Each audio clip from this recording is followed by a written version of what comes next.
Hey everybody, Joe Turner here, and I want to do a couple of quick AAME announcements. The membership for the American Association of Municipal Executives is open to new members. If you'd like to join, you can go to aame.org or go to community.aame.org and sign up today.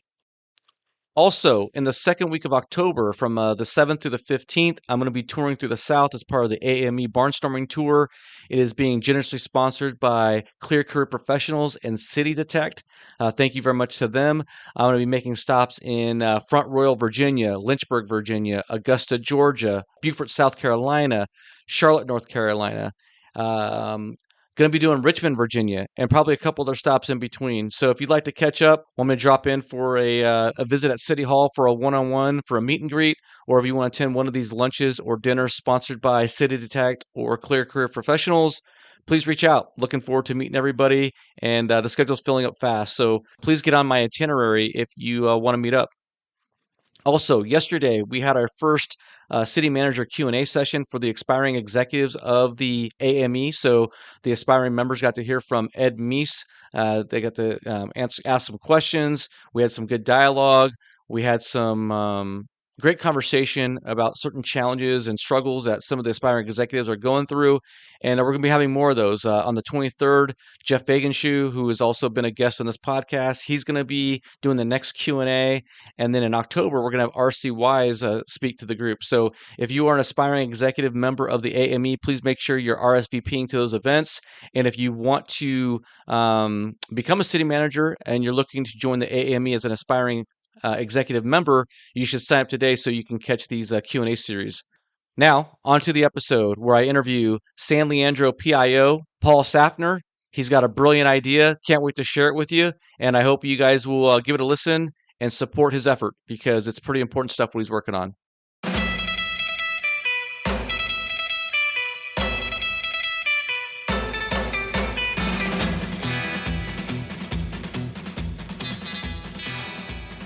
All right. I'm Joe Turner, and this is the City Manager Unfiltered podcast, a podcast for city managers and other public sector executives. It is the most influential local government podcast in America. And with me today is an interesting guest. I think it's the first time I've ever had a public information officer on the program. His name is Paul Sanftner. He worked for the city of San Leandro, California, up near Oakland, California.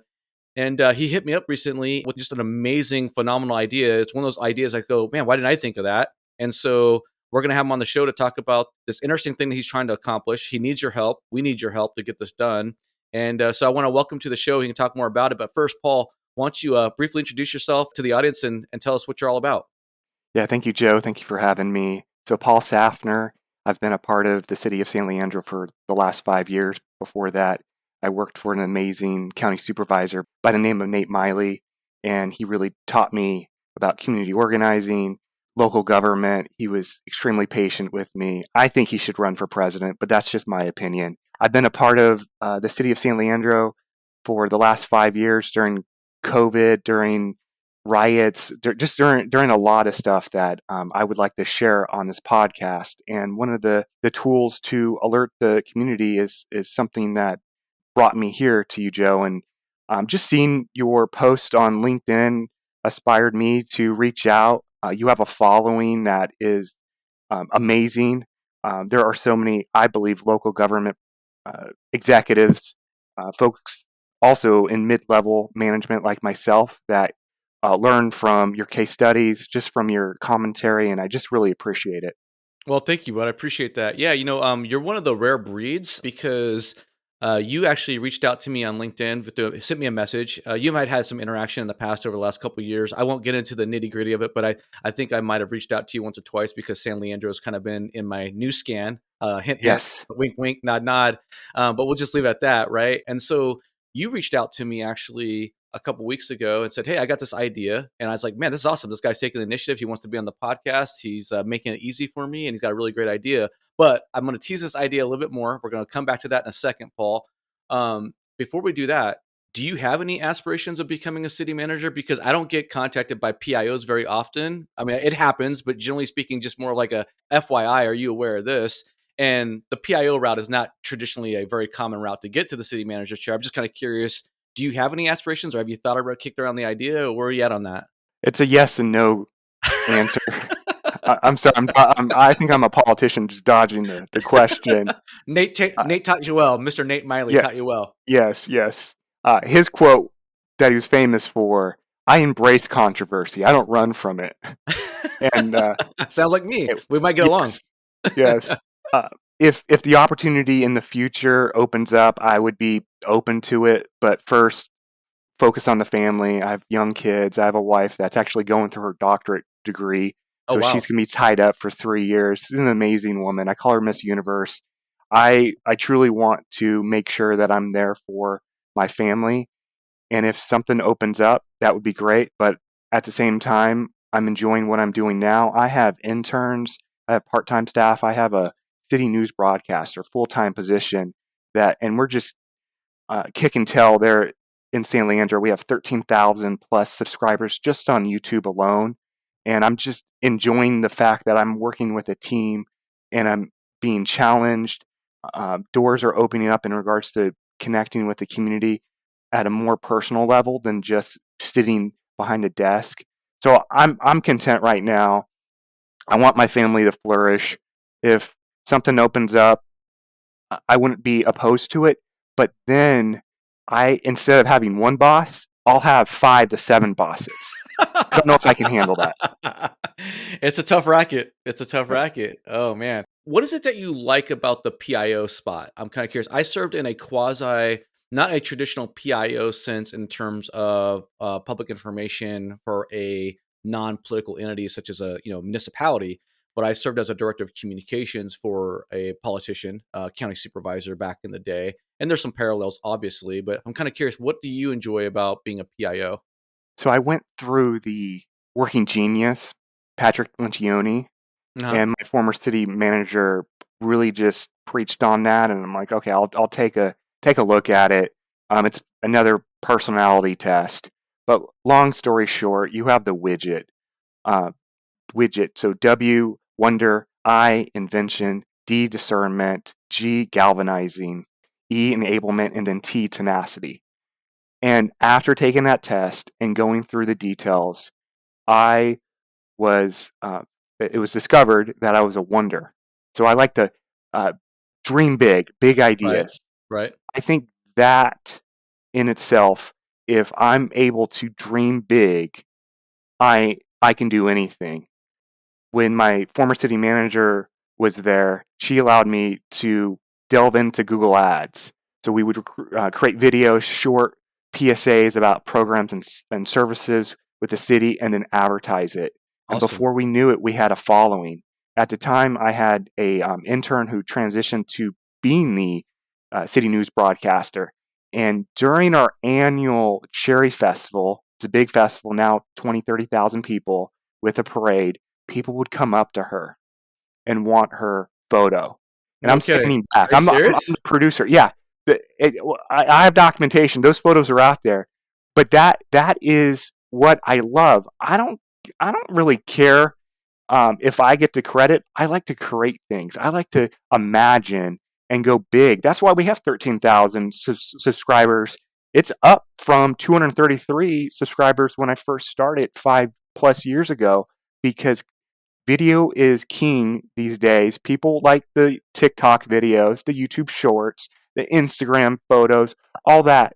And I want to create a positive narrative for the city. Yes, there are negatives about every city. We cannot control the media in regards to what they're reporting on, whether it's crime or issues within a community. But what I can control is promoting positive programs and services to the residents and make them feel more connected with one another, more connected to City Hall. And that gets me going.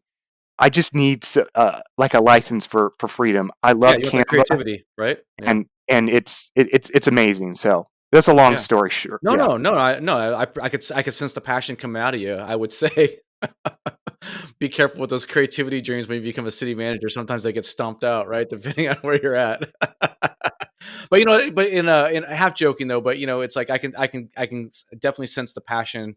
And really, that creativity is something we're going to talk about in a second because it's not like this idea that you have is a reinvention of the wheel, but it's like, say, correct. why didn't anyone else think of this? And maybe someone has thought about it, but no one else is taking action that I'm aware of because you're the first person I've seen that's doing something about it. But again, we're going to come back to the second. I want to hit on one more aspect because in our pre-interview screening call, you disclosed to me that you are something that maybe a lot of people across the country had never heard of, but you are quote unquote a super commuter. And me growing up in Southern California, high cost of living, I'm Mm. familiar with the term because in California, basically everyone's almost a quasi super commuter. It seems like just to get to work on a daily basis. But you have a YouTube video about it. I'm going to put a link to it in the show notes. But why don't you explain what super commuter means to the uninitiated? Yes, I could be wrong, but I believe the definition of a supercommuter is driving more than 60 miles one way. And from my home to San Leandro, it's 116 miles one way. I had the fortune of living in San Leandro. I actually met my wife in San Leandro. We were married just south of San Leandro, and then we start renting in San Leandro, and then fast forward several years later with kids, It's expensive, with right?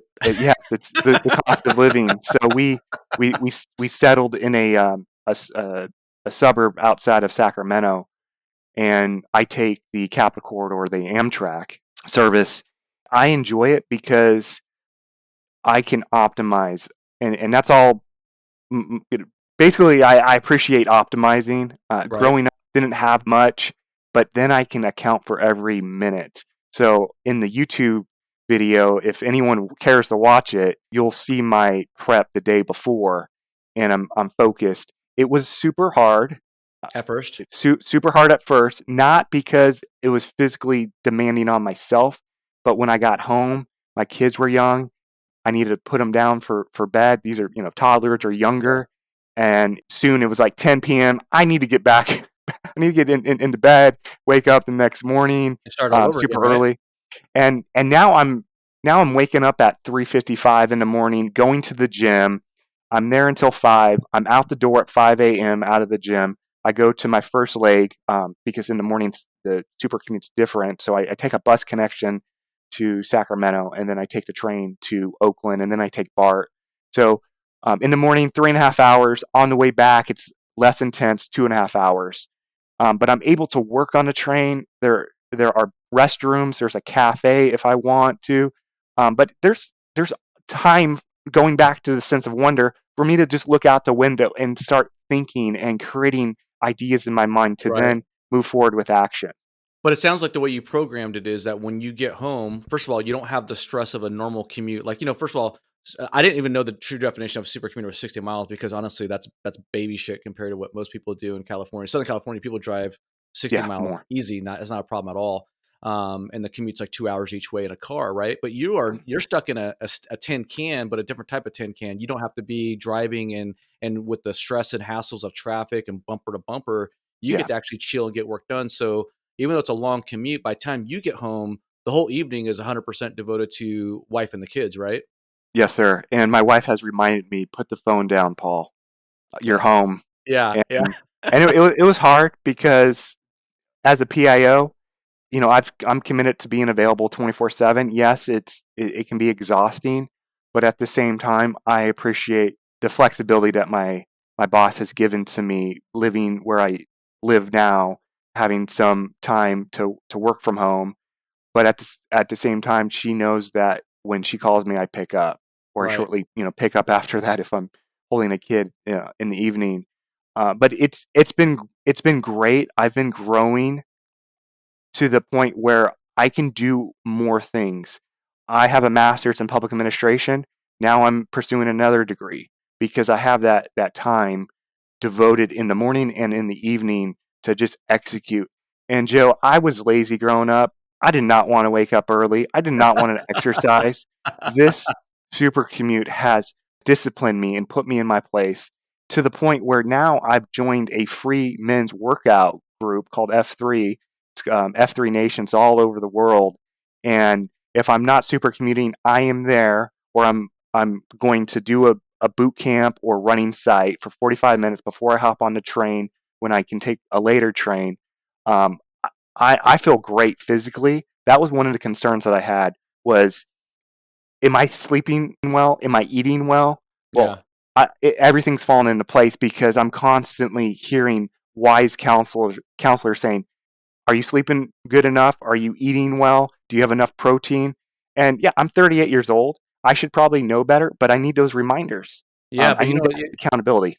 it goes back to this though. If you're programming yourself, and I don't mean that in a negative sense, but if you're actually taking ownership of your time and maximizing it, it just goes to show you what you can do if you put your mind to Yeah. it. I remember when I was in college, when I was a freshman or not freshman, I transferred into USC as a junior, and I was pledging a business fraternity. It was like pseudo Greek. Anyway, it was pretty intense, and we had a lot of our time, very limited time is what I'm getting at. And I had my best GPA was that semester, even though I Mm. had was the busiest and most stressed out because you just got to find a way to grind and do it. And Yeah. so I guess for all those lazy bones out there, kind of like me, who want to bitch and moan and say you don't have time to go work out, well, if Paul can put 5 hour commutes a day on the clock and Yeah. still get a workout and you can get it done, right? There's a I think it's okay. I don't think there's a problem. Do you know Afshin? He's a city manager. I think I'm pronouncing his name right. He's a city manager in Belmont, California, up in your neck of the woods. He does a super commute. So I think like every weekend or every other weekend, he's flying down to San Diego. Yes. Yeah, yeah. So I've um, heard of him. Yes. have Yes. you? Okay, yeah. His It's not. family's in San Diego. Yes. Yeah, yeah. So it's California is an interesting animal when you try to juggle work life balance and cost of housing and making it Hmm. all that work. But anyway, enough with the introductions, Paul. Let's get back to this idea that you have that I think is really brilliant. And I'm going to let you take it away. I don't want to steal your thunder, so tell us about it. I'm proposing an emergency alert system button for YouTube. Facebook, Nextdoor, they have a button, a local alert button. I've utilized it during, unfortunately, when George Floyd was murdered. We had to enact a curfew, and one of the quick ways of communicating the curfew to the residents was a local alert button. From there, YouTube, I believe, is the next big tech company to embrace a local alert button. And I was able to, during the disaster in January 2023 in San Leandro, record a video with my city news broadcaster and the police lieutenant communicating about the disaster. And within 24 hours, we had 26,000 views. And I believe that's a best practice in many senses of utilizing video to communicate to the residents. And Okay. this is in addition to all the other Nixle, all the other Everbridge, the all the other things that maybe Complimentary. yes Yeah, yeah. at their footstep. Yeah. Yeah, yeah. Okay, so walk me through this because I think this is a great idea. And I wasn't even familiar with Facebook and Nextdoor. I recently joined Facebook again after being off for several years, and I don't even really use the platform for the traditional Facebook purposes. So why don't you briefly walk us through what the Facebook and Nextdoor emergency alert system looks like, or how it acts, or it works from a mechanical standpoint, and how would you envision the YouTube EAS system working? What's your proposal on that? So if a local government is on Facebook and Nextdoor, they're verified as a government entity, a trusted government entity. And with that, they have the option of utilizing their local alert. So basically, it's just like an everyday post. You can put text, you can put a video, you can put a photo and post it. But if you enable the alert button on Nextdoor or the local alert button on Facebook, then it's going to spread a wide net. Some folks will receive a text message if they're connected to their Nextdoor account. With Facebook, they'll get a notification. It will blow up those platforms because Facebook, Nextdoor, they're saying that there's a local emergency resident. Please read this message. Okay. Well, Paul, with Facebook, for example, if I'm on Facebook, and again, I'm not a very active user anymore, but if I'm on Facebook right now, and if I am, say, just scrolling through my feed or looking at someone else's Facebook page and I'm commenting, does that mean that when you trigger that as a city government official, does a banner go across the entire top of the website per se, or how does that get disseminated to the end user? I don't know if it's a at this point. I don't know if it's a header, but when I utilized it, it would show up first on your feed in your Okay, notifications as got well as you. your feed. And of course, you can scroll past it course, yeah. You're going to see so much activity, so many shares within a few minutes. When I enable the local alert, people are sharing it like crazy. Okay. In a way, it goes viral within your community. And when you trigger that on Nextdoor or Facebook, because you are a verified government account, are you actually being charged or billed for the service of pushing it out, or do they do that for free? They're doing it for free.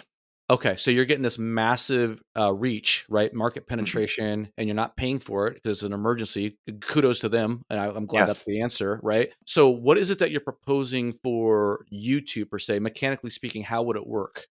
The same process. It's just going to be via video. So the local government before and during the disaster will record a video. And for our sake, we have pre-recorded videos.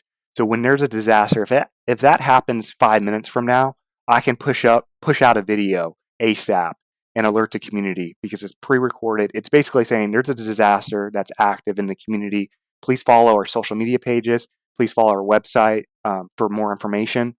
With YouTube, it's similar to the local alert with Facebook and Nextdoor. I can push out that video, but I have to pay for it. Right. Uh, what Because I'm you're basically manually creating the alert, right? You're basically manually creating an emergency alert, and yeah, correct, and the ask in the support letter that I'm circulating is, YouTube, please partner with us. Please verify that we're a government entity or governments throughout the country, throughout the right. world, and allow us to push out an emergency video for free. And please change your algorithm so we're first. And we just basically blast the video out to everyone, jam up everyone's uh, feed in a way as they're watching their cooking show or their Right. cat video or their sports.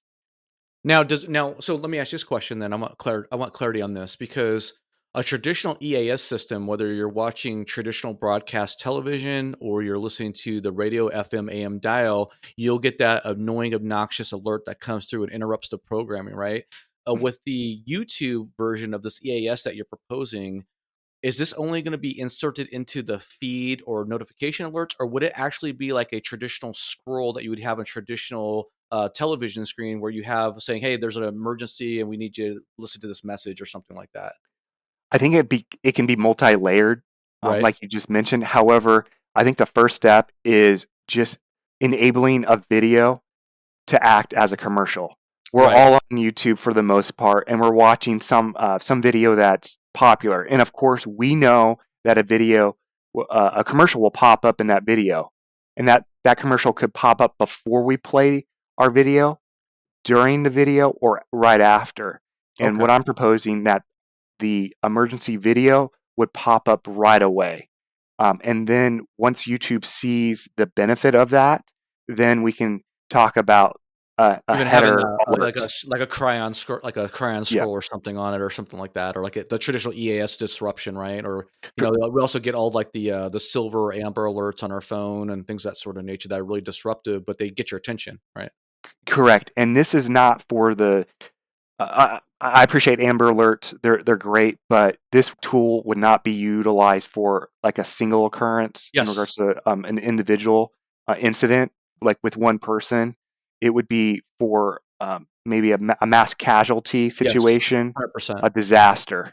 Yeah, yeah, something that requires massive concern for loss of life and property damage and that sort of nature. Absolutely, yeah. So, Paul, I want to tackle a lot of things about this because there's a lot of different nuances, but I want to be judicious with our time. I know you have a hard stop here coming up in short.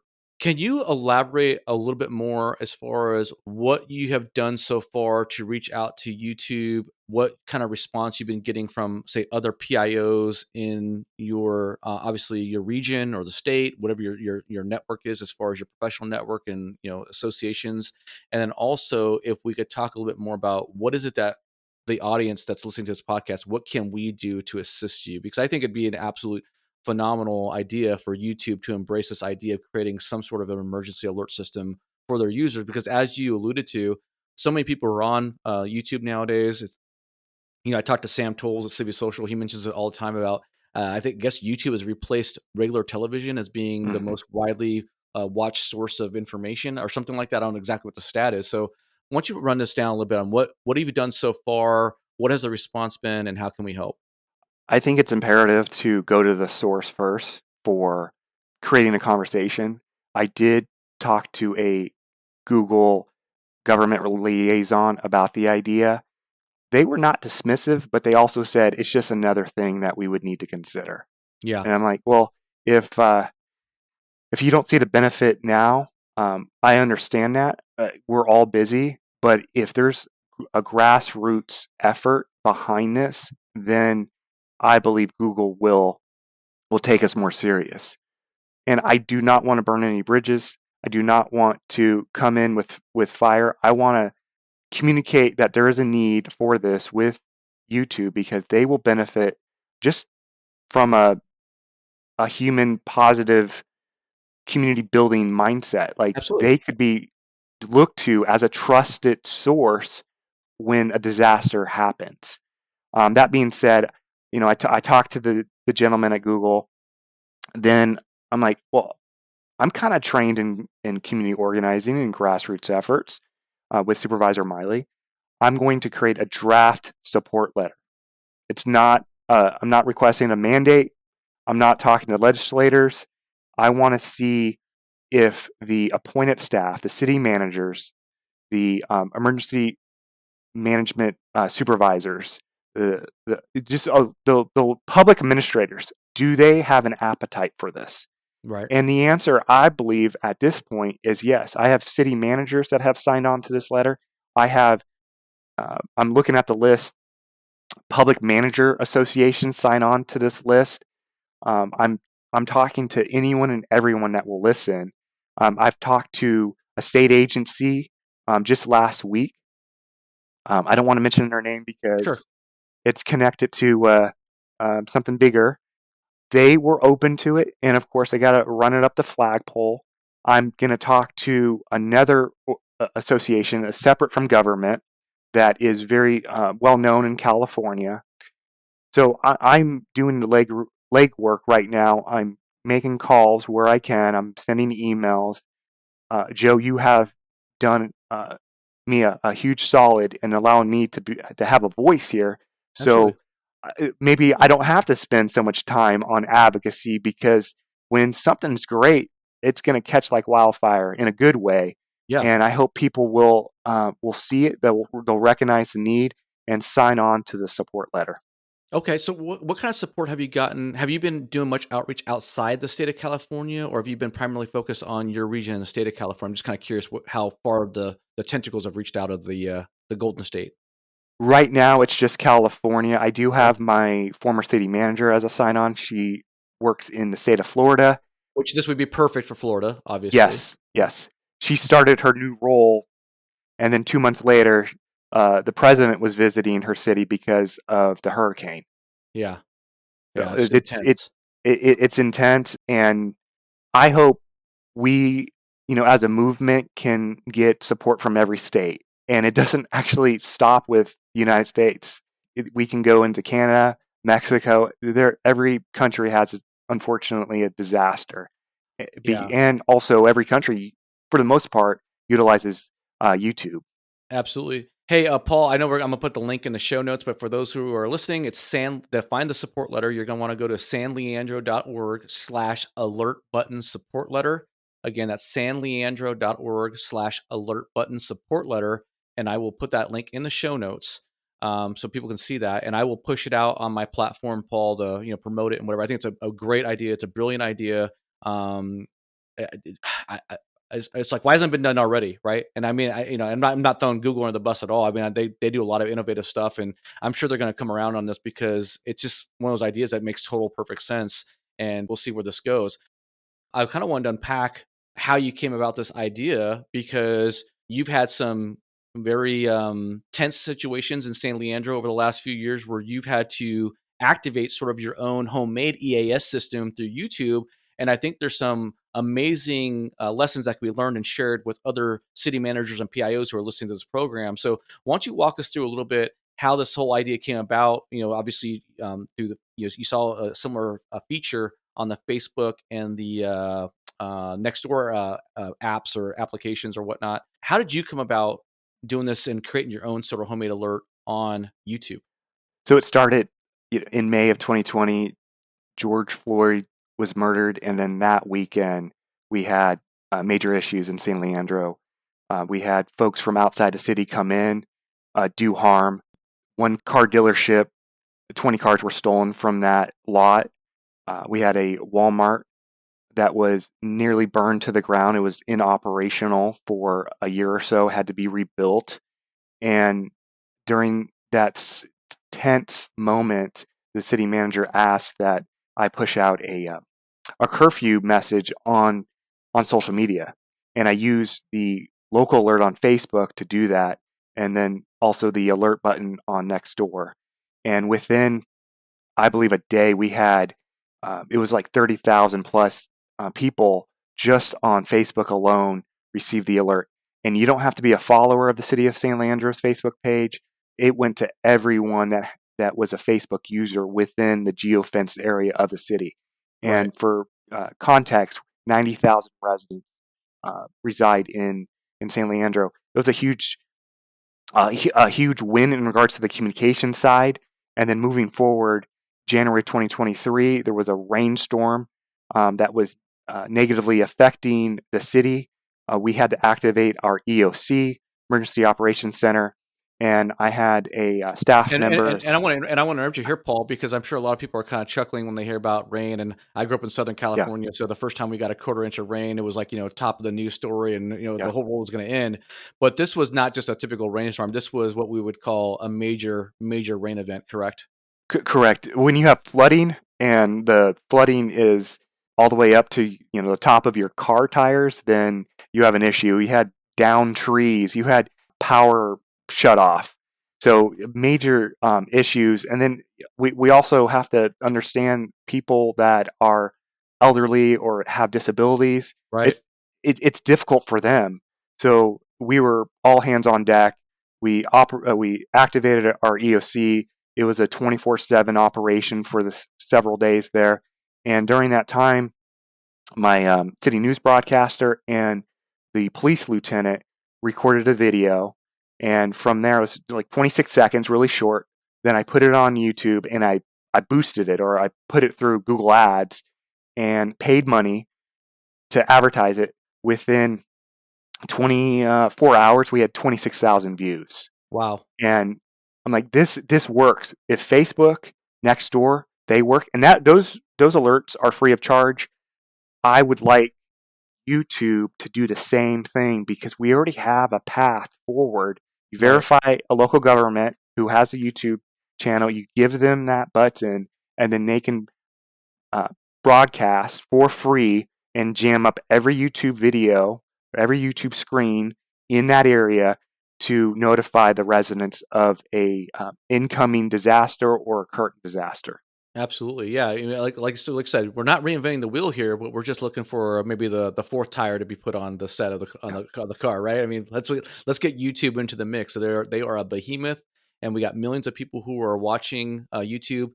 And frankly, with the way the market's been so fragmented now over the last decade plus, many people don't get their news from terrestrial radio. They don't get their Yeah. news or information from regular cable TV anymore, right? I mean, it's a lot of folks are almost exclusively on the internet. So, and YouTube is the main source or where they're spending their time. So, we really need YouTube to get on board and support this effort, this great idea that you have. Do you know how many PIOs in California are actually boosting and paying for that sort of dissemination of information? I'm kind of curious if you have any thoughts on that, because I'm also would be curious to know if you'd be interested in maybe teaching others how to do that or impart that knowledge, because I think there's a lot of PIOs across the country who are not involved with doing any sort of paid boosting of their content. I do know some PIOs that are boosting some of their content, and given budget cuts, I understand they can't do it all the time. But then when it comes to a disaster scenario, I don't know if that idea of, hey, before disaster, actually, let's pre-record a video Right, you got to be talking about prepared. it. Yeah, be prepared, but also a second video that's active, an active emergency video stating there's a disaster happening right now. Please go to our website. Please follow our social media channels for more information, and just a sense of calm. Right, you want that sense of calm in the video we've done that, but I don't know if there's other PIOs that have thought that through. And then when it comes to teaching, I'm all for that. In California, we have the California Association of Public Information Officials. I've been a part of that since actually before City of San Leandro, because CAPIO for short is an amazing organization. It's all about networking, training, understanding innovation, understanding AI and how you can use that in local government. So I would love to teach other PIOs, because when I teach or when I'm taught in CAPIO, that makes me better, and then I can also improve someone else and their ability to communicate, whether that's in Modoc County on the northeast side of the state or in San Diego. We're Yeah. all in it together, and we're a supportive network. 100%. I think I might, you and I can have another talk offline, but I think I might want to kick around the idea of having you come and teach some of the American Association of Municipal Executives members, especially these city managers who are in small towns who don't have a dedicated PIO. A lot of organizations can't afford or don't have the resources to have their own PIO, and so the city manager or the city clerk, or it's a joint effort. They have to do their own public information campaign. So I'd like to maybe have you share some of your knowledge when it comes to boosting this content, and maybe giving a webinar or something on that we can explore. Paul, we talked about one of your excellent former employees now, who was, I guess, was a big hit with your public information campaign, and why don't you just talk a little bit about that and how important it is to have a single unified voice when you're trying to get that community messaging out, and what kind of impact it can have and what kind of results you've seen. Yes. Thanks for asking, Joe. So I had the fortune of having budget at the time to hire an intern. And during the interview, on her at the time, she was an intern, so Michaela is her name. She said, yes, I would like to do on-camera videos, because that was a question.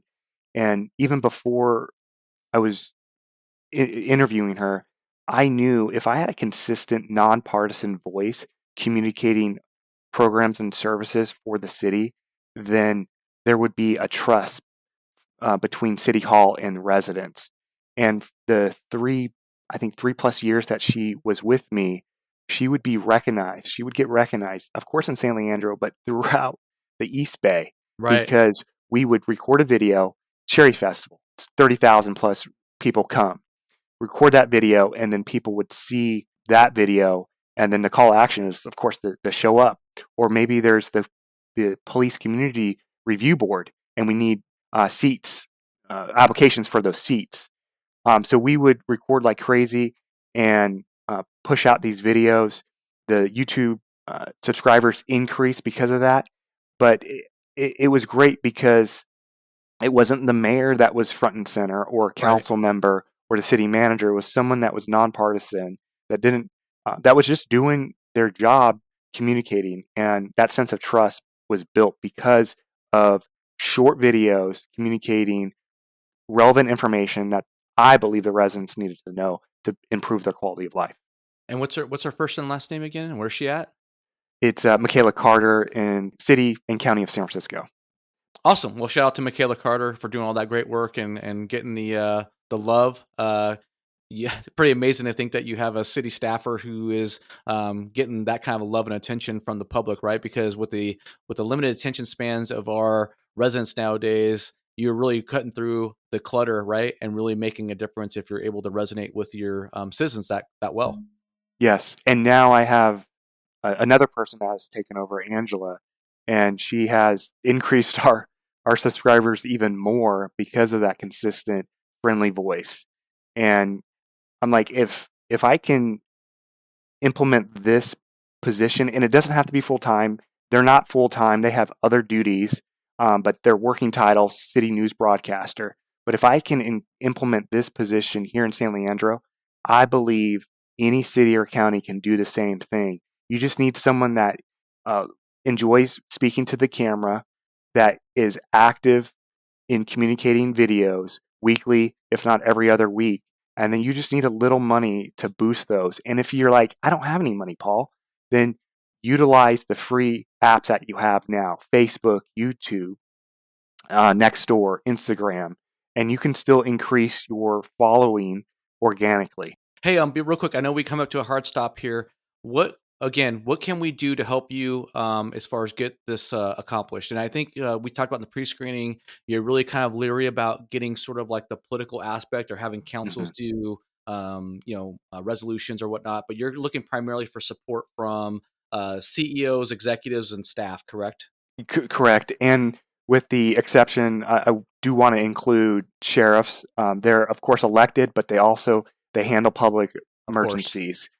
And I would just ask your audience to go to the website that you just listed, sanleandro.org/alert button support letter. Read through it. It's a quick read. There's a draft support letter there. And if they're interested in reaching out, my email's there, my phone number is there, and just contact me. Let me know that you want to um, just give me your name as a supporter, and that would be great. And also share the letter with their Absolutely. local networks as well. Absolutely, 100% on your LinkedIn, your Facebook pages. Are you taking regular citizen support, like in a regular average Joe citizen check-in, or are you trying to avoid that? I'm avoiding it right now Okay. because I that list could definitely get long. But if Yeah. they're a mover and shaker in regards to emergency management, I would be open to talking to them. Got you, but you primarily want this to be, executives, department heads, emergencies, operations personnel, that type of situation, right? Correct. As we build the movement, uh, the momentum will carry, and then maybe eventually we'll have a petition, and then everyone can sign on to it. Awesome. Great deal, Paul. Paul Sanftner, he is with the city of San Leandro, California, up in the Bay Area near Oakland. He is the public information officer, which is a really fantastic idea. He reached out to me. He said, "Joe, let me on your show. I need to share this information. This is a great idea." Actually, he didn't say that, but he said he wanted to be on the show. I said, "It's a great idea. Let's do it." And here we are. So if you really like what he's proposing, this YouTube emergency action support button or system, please sign on to that support letter. He could really use your help, and please share it with other city managers and department heads in your network. He needs all the support he can get, and it'd be a really great boost to the public and in your community. So, thank you very much, Paul. You got any final words for us today? Thank you to everyone for their fine work in public sector. There's some dark days sometimes, but there's also victories, and I'm encouraged to see just administrators doing a great job throughout this country because I'm taking note. I want to be a constant student, so I really appreciate this network of public administrators. Awesome, Paul. You're a gem, man. Really great idea, and I hope your city manager and your city council appreciates the work you're doing because it's a really great idea, and I think it could really be a game changer when it comes to public safety in general throughout the country. Thank you for being on the show. My name is Joe Turner. This is the City Manager Unfiltered podcast, a podcast for city managers and other public sector executives. If you like the content, please hit that follow, subscribe button on your platform of choice. Please leave a rating and review on your platform of choice. Catch you next week.